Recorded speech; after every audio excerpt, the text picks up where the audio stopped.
19장의 첫 번째 단락입니다.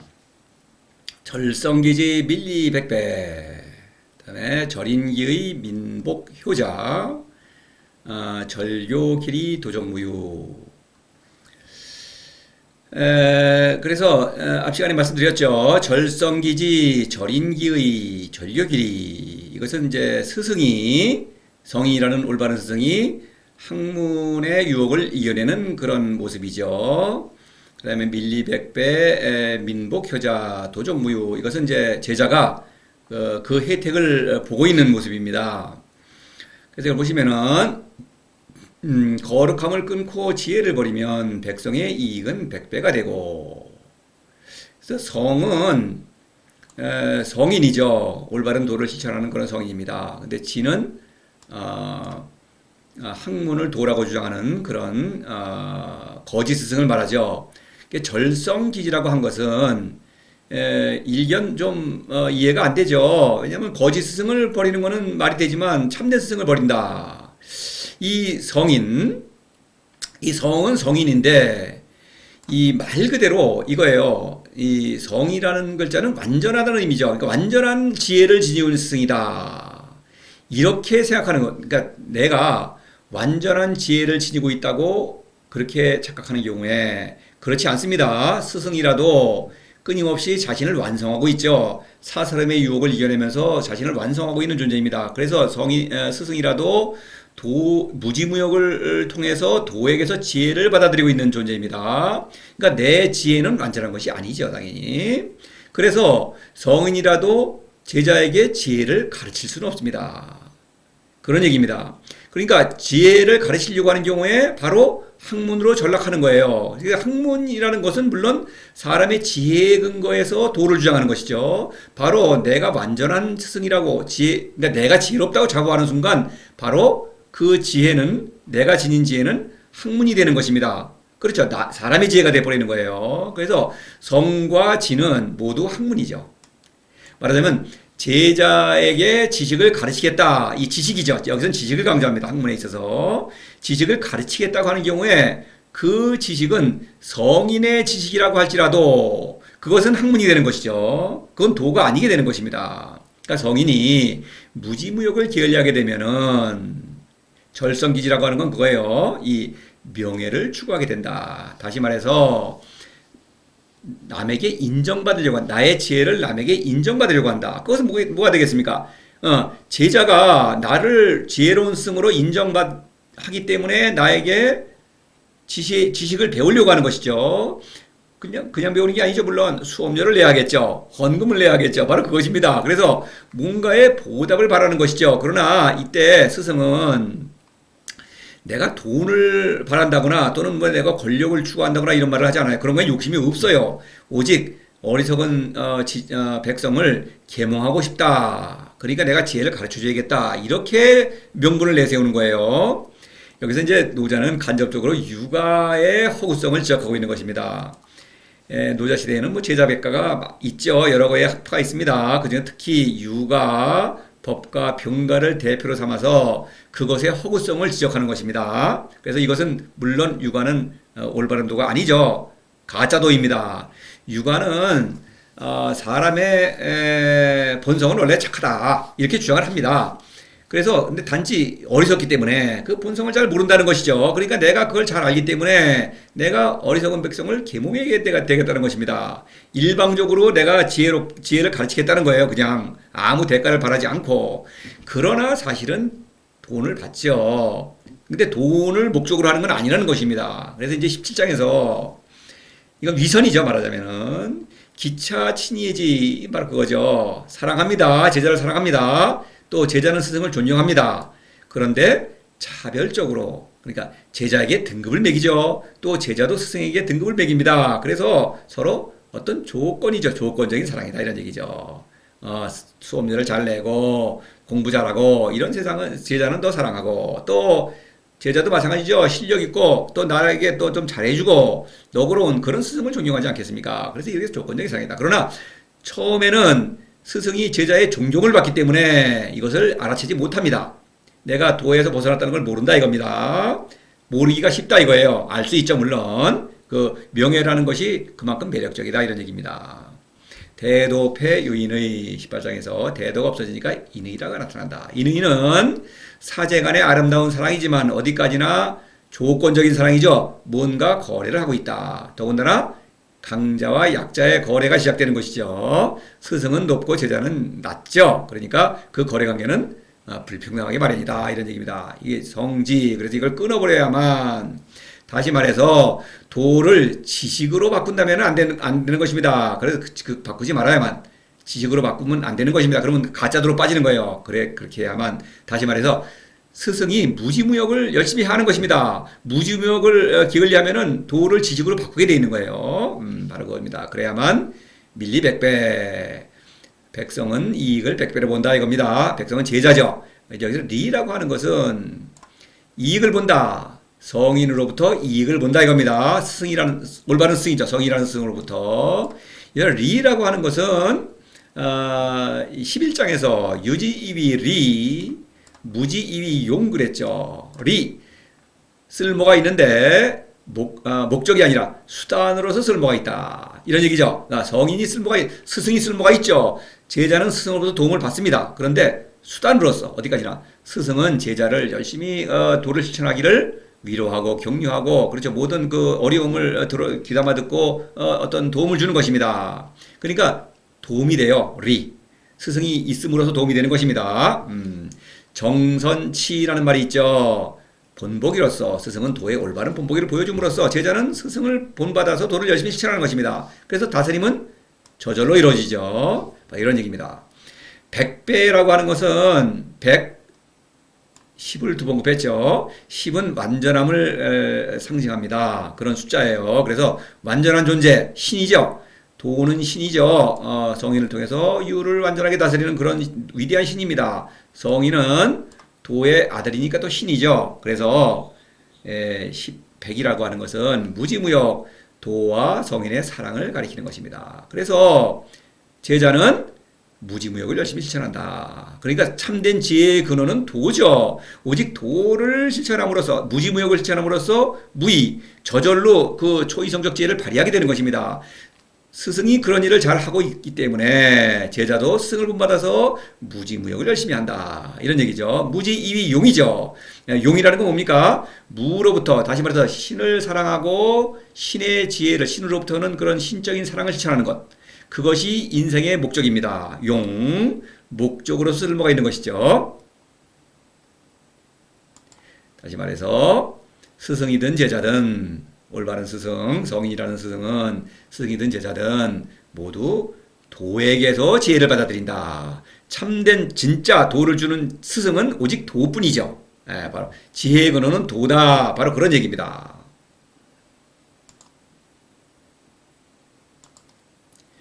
절인기의 민복효자, 인을 끊고 의를 버리면 백성이 효화자를 회복하며. 그 다음에 이제 스승이 이제는 학문에 굴복을 했어요. 그 다음에 더 이제 그 학문에 이제 빠져들어가게 되면은 학문, 법과 윤리를 내세우게 된다. 그것이 인의죠.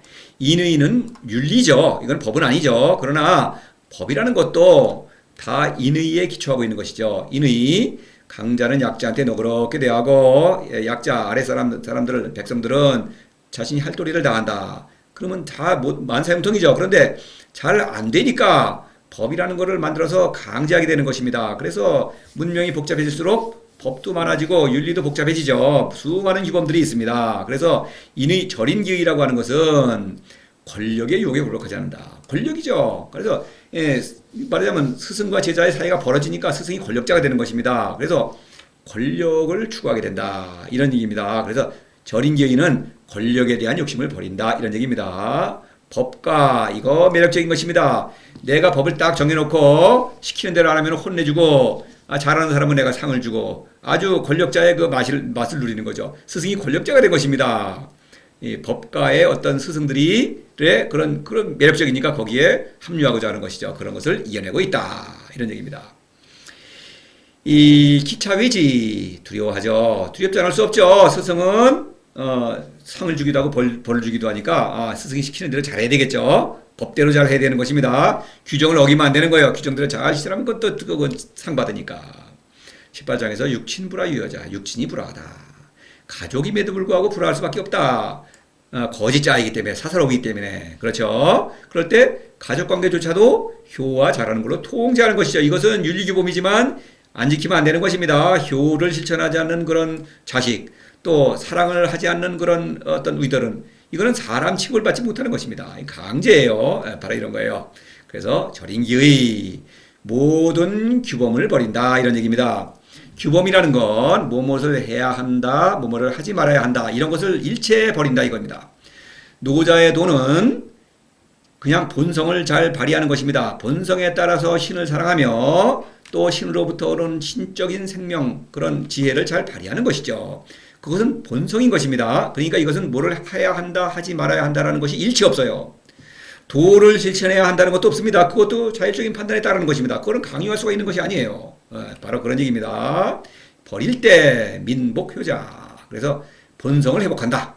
복이라는 것은 본성을 회복한다. 노자는 그런 뜻으로 이 복이라는 글자를 씁니다.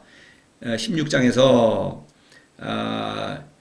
치허극 수정덕 만물 병자 그다음에 오이 관복 그래요. 관복 돌아옴을 본다고 할 때 나의 본성을 회복했다 이런 말입니다. 그다음에 또 나아가서 복명할 상 이런 말 복명 도의 명령을 따르는 것이 바로 본성이죠. 왜냐하면 그 신적 본성을 잘 발휘하는 것이 바로 사람의 참된 어떤 삶이죠. 그러니까 사람은 신적 본성을 지니고 있기 때문에 그 본성을 회복한 것입니다. 그렇죠? 상이라는 건 뭡니까? 늘 신적인 생명운동을 일으키고 있다 이런 얘기입니다. 바로 그것이죠.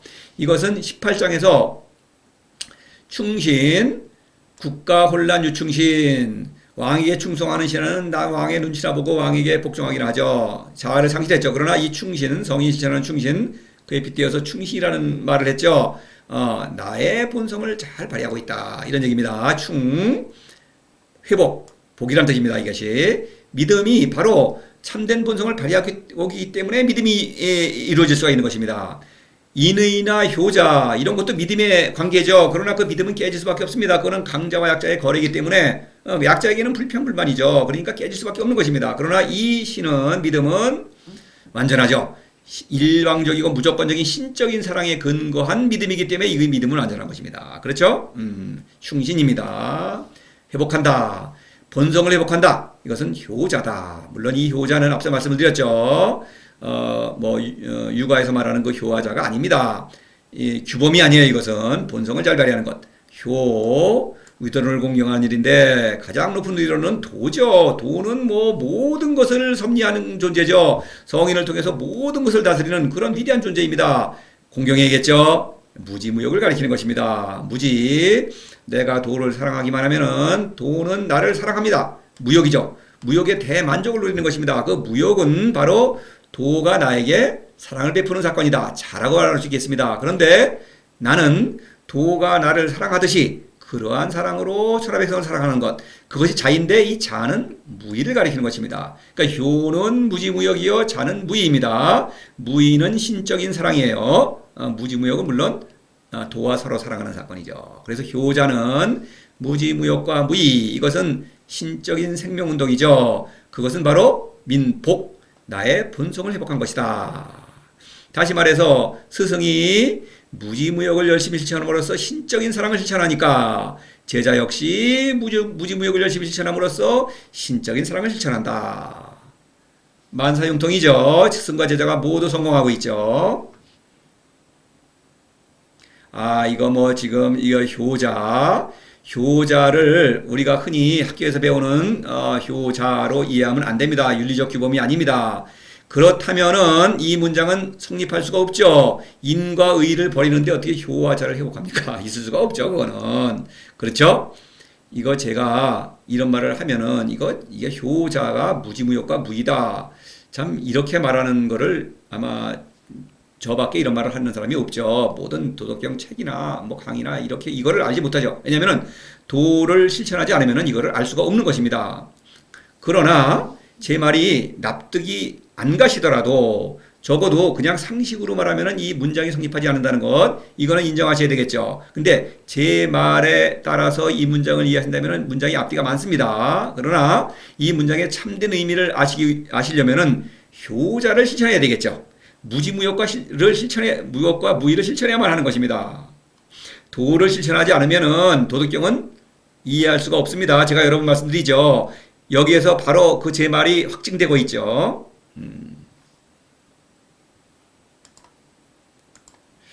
그래요. 도덕경의 내용은 도는, 노자의 도는 세상의 상식과는 전혀 다른 것입니다.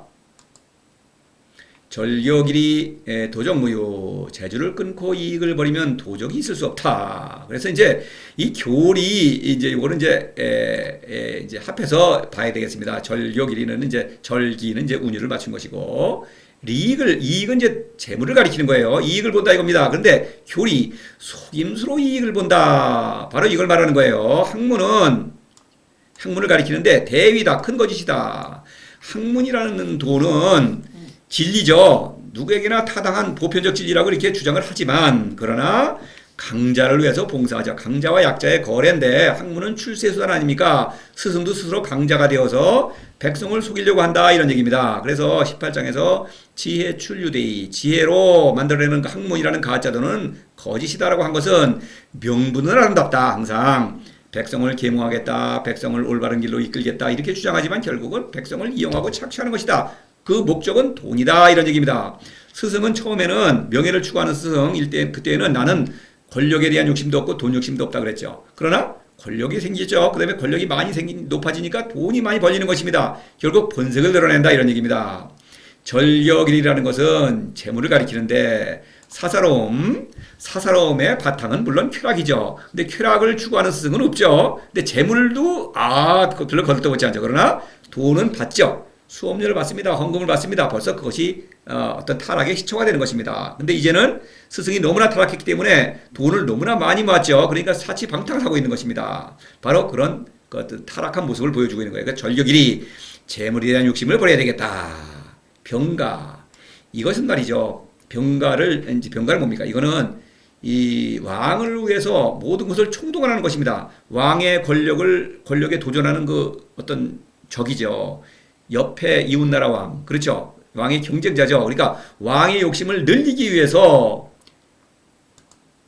물자를 동원하는 것은 물론 사람의 목숨까지도 동원하는 것입니다. 그렇죠? 병사로 동원해서 사람이 죽는 것도 아랑곳하지 않죠. 바로 그것입니다. 돈을 위해서 왕의 사치와 방탕을 하기 위해서 백성의 목숨을 아까워하지 않는 거예요. 이런 어리석은 짓을 하는 것입니다. 절격일이 바로 이것입니다. 17장에서 기차 모지할 때 백성은 스승을 깔보죠. 그러나 깔본다고 하지만 앞에서는 아첨합니다. 왜냐하면 무서운 권력자가 되었기 때문에 이 깔보다가는 큰일 나죠. 그러니까 속으로는 깔보는 거예요. 그리고 사치방탕하는 스승 잘 존경하지 않죠. 그러나 스승이 잘못 보이면 큰일 나니까, 벌을 받으니까 이래 되는 거예요. 국가혼란 유충신, 유충신이죠. 충신은 왕을 위해서, 그렇죠. 모든 병가죠. 모든 전쟁, 물론 국가를 세금도 잘 거두고, 세금을 잘 거두는 목적은 뭡니까? 옆에 나라와 경쟁에서 이기는 거죠. 그러니까 전쟁을 하는 것입니다. 이 충신은 왕에게 충성하고 있죠. 일방적으로 복종합니다. 그러나 속으로는 모집니다. 백성을 깔보죠. 왜냐하면 왕은 지혜가 모자라니까 지금 내 지혜를 빌리는 거 아닙니까? 저 어리석은 자 아니겠습니까? 그렇죠. 그래서 늘 반역의 기회를 엿보고 있습니다. 그렇죠. 능멸하고 반란을 일으키고 욕심이 있는 것입니다. 그렇지만 일단 충성을 해야겠죠. 안 그러면 죽으니까. 그래서 이 충신인 것입니다. 그러나 어떻습니까? 왕과 그 신하들 출세했죠. 그러니까 권력자가 누릴 수 있는 그런 부와 사치와 방탕을 누리는 것입니다. 그렇지 않으면 출세한 보람이 없죠. 바로 재물에 대한 욕심. 바로 이건 노자가 무슨 얘기를 하느냐. 돈에 욕심이 없기는 뭐가 없느냐. 명예를 추구할 때부터 이미 돈 욕심이 있는 것 아니냐. 그렇죠. 그러니까 조금 헌금 받는다, 수업료 받는다, 이게 바로 돈 욕심인 것입니다. 그렇죠? 그걸 버려야 한다, 이런 얘기입니다. 그래야만 도적무효. 도적은 거짓 스승을 말하는데 특히 권력자가 된 것입니다. 권력자, 아주 이제 스승이 매우 출세를 했어요. 그렇게 되면은 권력자가 된 것입니다. 그러면 이제 도둑입니다. 이것은 여기서 도적은 무슨 일반적인 그 범죄자를 얘기하는 게 아니에요. 권력자를 말하는 것입니다. 큰 도적이죠. 그렇죠? 이거는 보통 도적은 부끄러워할 줄 알았는데 이 도적은 출세했으니까 남들이 다 부러워하죠. 그리고 남들을 깔보다가는 혼나죠. 그러니까 이 큰 도둑입니다. 이것은. 그렇죠? 지금도 큰 도둑이 너무나 많죠. 문제는 적이에요. 적이라는 것은 돈은 물건을 훔치는 것이죠. 재물. 적은 생명을 빼앗는 것입니다. 강도는 칼로다가 사람의 목숨을 빼앗죠. 그래서 이 거짓 스승은 백성으로 하여금 제자를 도를 실천하지 못하게 회방을 하니까 오히려 자신도 죽어 있으면서 남들의 목숨도 빼앗는 것입니다. 이 적이 더 악행이죠. 이것이 도도 악행이지만 적이 더 큰 악행인 것입니다. 자타와 공멸이죠. 나도 죽어 있으면서 남도 죽이는 이런 이 거짓 스승의 그 어떤 추한 모습이죠. 이것이 도적인 것입니다. 도적, 이것은 거짓 스승을 말하는 것입니다. 도적은 이 문명사에는 이 도적이 지배하고 있는 것입니다. 주위를 둘러보시면은 크고 작은 도적들이 매우 많죠. 그것이 보이지 않는다면은 그것은 도를 실천하시는 게 아니에요. 도를 실천하신다면은 이 세상에 수많은 도적들이 있다는 걸 알게 되고 이 도적들이 세상을 지배하고 있는 것입니다. 많은 어리석음, 그렇죠. 어리석은 군중은 이 도적을 좋아해요. 도적을 따라다니고 있습니다. 그래서 이 세상은 어리석은 것입니다. 이 도적을 따라서 이 사람들을 스승이다, 지도자다, 그리고 따라다니고 있는 것입니다. 모든 사람이 그래요. 도적입니다. 그래서 이걸 재물에 대한 욕심을 버린다면 스승이 거짓 스승이 큰 도적이다. 도적이 끼어들 수가 없다. 제자는 이 도적의 이거 매력적입니다. 도적의 유혹에 빠지지 않고 계속 도를 실천함으로써 성공한다. 이런 얘기입니다. 그래서 12장에서 난득지화 영인행방, 난득지화. 스승이 돈을 모으고 사치방탕하니까 제자도 역시 돈에 신경을 쓰죠. 돈에 대한 욕심이 없을 수가 없죠. 그러니까 난득지화, 재물에 대한 욕심을 부리니까 영인행방, 도를 실천하는 것을 방해한다. 행위라는 건 도를 실천하는 것입니다. 그러니까 스승이 재물에 대한 욕심이 없으니까 제자는 재물에 신경을 안 쓰고 도를 열심히 실천한다. 그렇죠. 당연히 스승도 도를 열심히 실천하고 있죠. 이런 얘기입니다. 거짓 스승의 위선, 왕이죠. 3장에서 불기난득지와 삼인불이도. 재물을 우리는 귀하게 여기지 않는다. 재물 같은 거 우습게 여긴다. 이렇게 말하는 그래요. 삼인불이도 도둑질하지 말아라. 그러면서 스승은 권력자가 되어서 큰 도둑이 되었는데 백성이 승복할 리가 없죠. 이래야 되는 것입니다. 도적. 다시 말해서 성인이 학문에 굴복하게 되면은 결국 도적이 된다 이겁니다. 백성의 재물을 빼앗고 목숨을 빼앗는 도적이다. 나만 죽는 것이 아니라 남도 죽인다. 그렇죠. 스승은 이미 죽어 있죠. 그렇죠. 거짓 스승은 이렇게 되는 것입니다. 자, 학문의 유혹에 굴복하는 순서, 명예와 권력과 재물입니다. 재물인데 재물은 원래 있었죠. 마음속에. 결국 사치와 방탕 이런 그런 스승이 있죠. 크게 성공한 스승은 그렇게 됩니다. 그럼으로써 거짓 스승의 그런 수문 욕심이 겉으로 드러난 것이죠. 그럼에도 불구하고 그러한 가짜 스승을 사람들은 무리지어서 추종을 하죠. 이렇게 세상은 어리석은 사람들이 넘쳐나는 것입니다. 그렇죠? 거짓 스승, 도적과 그 도적을 따르는 그 어리석은 무리들. 이 세상이 그런 것입니다. 그래서 노자의 도는 이런 세상의 도와는 전혀 다른 것이다. 이런 얘기입니다. 자, 이상으로 마치고 다음 단락으로 또 이어지겠습니다.